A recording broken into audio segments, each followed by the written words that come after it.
Friends, doctor Manish है। आज मैं आपको बताऊंगा कि सेकंड जनरे थेरापेटिक्स क्या होती है। What is second genre therapeutics? Second genre therapeutics doctor Satsangi इसमें हमने साइंटिफिकली प्रोटोकॉल के रूप में डेवलप किया है।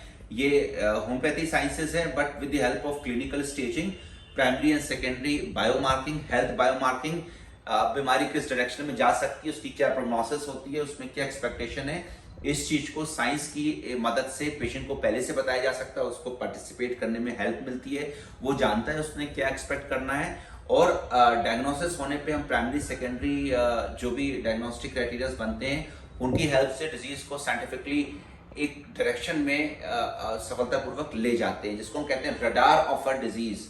तो वो कंपास का काम करता है। तो सेकेंड जनरे थेरापेटिक्स दोस्तों कुछ नहीं है, ये तो एक क्लिनिकल स्किल्स हैं, एक टेक्निकल स्किल्स हैं, एक साइंटिफिक डायग्नोस्टिक स्किल्स हैं।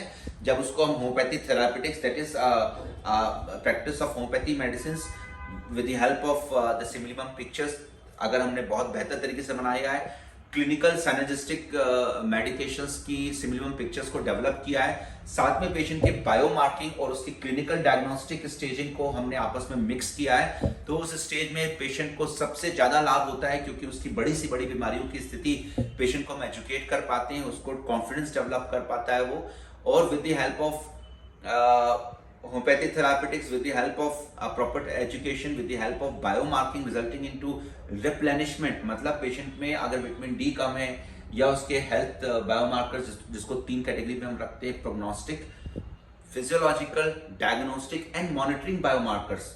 तो उन स्थितियों में हम उन बायोमार्कर्स को जब रिप्लेनिश करते हैं तो पेशेंट साइंटिफिकली एक बेहतर हेल्थ की तरफ जाता है। जब हम उसमें mind body emotional access, that means yoga, pranayam और मेडिटेशन हेल्प करते हैं, तो पेशेंट वेलनेस या स्पिरिचुअल तौर पे बेहतर हो पाता है। जब इन दोनों को मिक्स करके हम होम्योपैथी थेरापेटिक्स से बीमारी का मूल नाश करते हैं तो पेशेंट रिकवर करता है या सस्टेन रेमिशन में जाता है। इन तीनों क्रियाओं से हम WHO की जो डेफिनेशन है हेल्थ की, कि एक व्यक्ति हेल्दी तभी कहलाएगा जब वो सोशल लेवल पे प्रोडक्टिव लाइफ जी रहा हो, स्पिरिचुअली वो लोगों के लिए कंड्यूसिव हो, लोगों के लिए हेल्प कर रहा हो और निरंतर अपने सभी कार्यों को पूरा करते आया हो। ऐसी हेल्थ को ही WHO ने हेल्थ डेफिनेशन में आइडियल हेल्थ कहा है।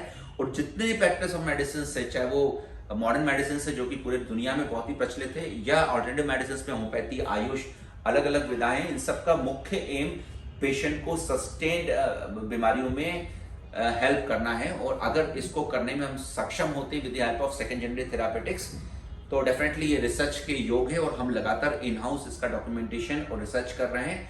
आने वाले दिनों में इसको आयुष के इंटीग्रेटेड प्रोटोकॉल में भी शामिल होना होगा।